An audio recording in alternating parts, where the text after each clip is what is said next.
Hola, soy Francisca Ramón de la Universitat Politécnica de Valencia y estamos en el curso sobre la protección del patrimonio cultural valenciano. Dentro del módulo número 4 vamos a ver la unidad número 5. Este módulo número 4 se ocupa de los bienes de relevancia local, los BRL, en el patrimonio cultural valenciano. En esta unidad número 5 lo que vamos a estudiar es el régimen de protección que se le concede por parte del decreto del año 2011 a los núcleos históricos tradicionales con categoría de BRL, de bienes de relevancia local. Para ello, los materiales docentes va a ser la normativa, el decreto del año 2011 y la explicación de cada una de estas unidades didácticas.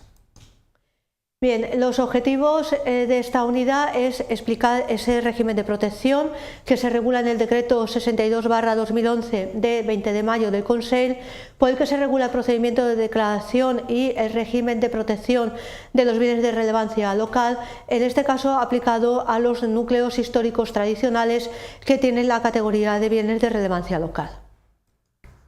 La legislación que se aplica es la Legislación General de Patrimonio Cultural Valenciano, encabezada por la Ley 4/1998 de 11 de junio y este decreto 62/2011 de 20 de mayo del Consell, por el que se regula el procedimiento de declaración y el régimen de protección de los bienes de relevancia local, los BRL.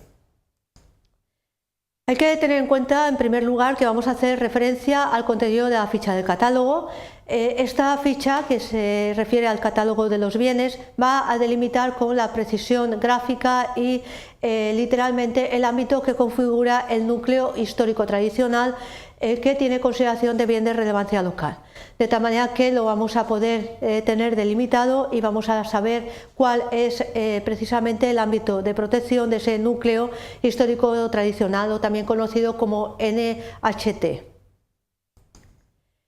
Garantizará en la medida de lo posible el mantenimiento de la estructura urbana, de las características generales del ámbito y de la silueta paisajística que conforma el núcleo histórico tradicional, evitando cualquier tipo de alteración de la edificabilidad que tengan las construcciones, la modificación de las alienaciones, las parcelaciones y las agregaciones de inmuebles, salvo en los casos en los cuales contribuyan a una mejor conservación del núcleo. Si no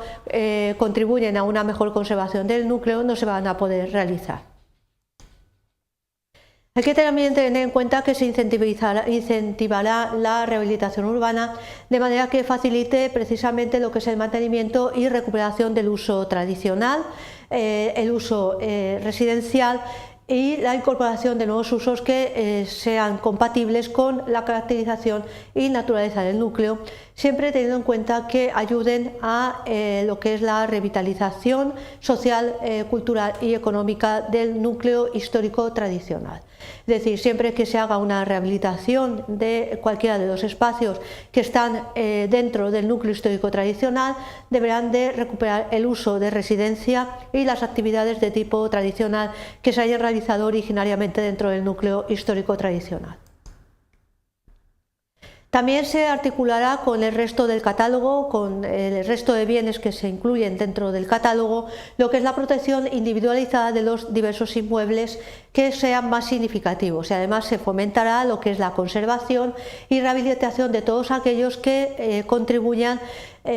por la caracterización patrimonial, arquitectónica y ambiental del núcleo. Es decir, lo que se fomenta y lo que se procura es esa conservación y rehabilitación de los inmuebles que sean singulares, que contribuyan a, digamos, caracterizar el ámbito patrimonial, arquitectónico y ambiental del núcleo histórico tradicional.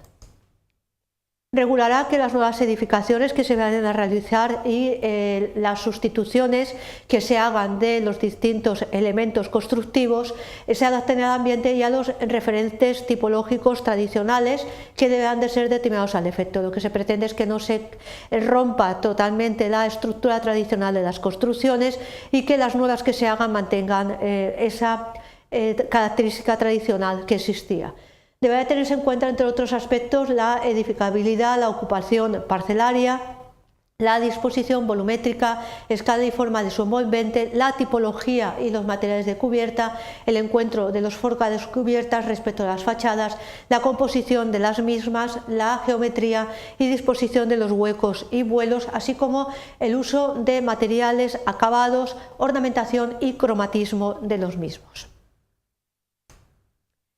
La ficha, además, que se incluye en el catálogo contendrá medidas de ornato de edificios y espacios urbanos, regulando con carácter limitativo lo que es la instalación de elementos que impidan la visualización de los bienes, tales como carteles de publicidad en las marquesinas, lonas y cualquier elementos que puedan distorsionar la escena y el ambiente urbano, para evitar el disfrute de los elementos que allí se encuentran, dentro del núcleo histórico tradicional. En lo que respecta a espacios o viales, regulará los criterios de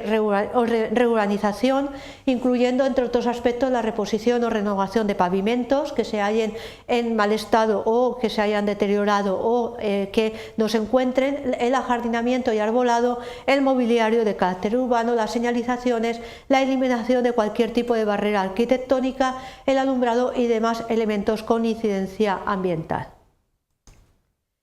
Asimismo, hay que tener en cuenta que, sin perjuicio de lo que establece precisamente el título tercero de la Ley de Carreteras de la Comunidad Valenciana, la asignación de uso y ocupación de las vías públicas de estos núcleos históricos tradicionales, lo que es la accesibilidad y el estacionamiento de vehículos, deberá de contener lo indicado en esta legislación de carreteras, priorizando en la medida de lo posible